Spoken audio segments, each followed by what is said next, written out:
धमकी दिली। अरे गंगाधर माझा चांगला मित्र आहे, आता एवढी मैत्री की सांगू का मैत्रीचा खुलासा करू।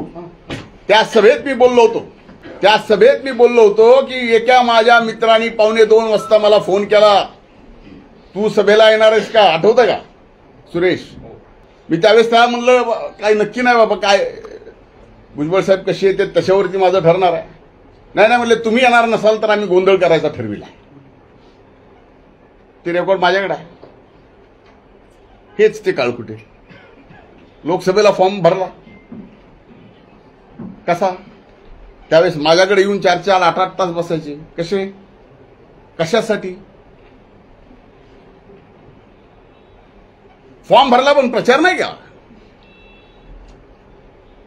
आता हे एवढं आणखीन डिटेल समजून सांगणं एवढे सुरेश तुम्ही धमकी दिली। अरे गंगाधर माझा चांगला मित्र आहे, आता एवढी मैत्री की सांगू का मैत्रीचा खुलासा करू। त्या सभेत मी बोललो होतो की एका माझ्या मित्रांनी 1:45 वाजता मला फोन केला, तू सभेला येणार आहेस का, आठवतं का सुरेश?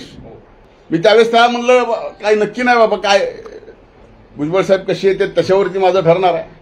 नाही म्हणले तुम्ही येणार नसाल तर आम्ही गोंधळ करायचा ठरविला। ते रेकॉर्ड माझ्याकडे आहे।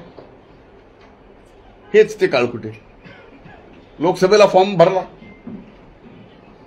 कसा, त्यावेळेस माझ्याकडे येऊन 4-4, 8-8 तास बसायचे। कसे, कशासाठी?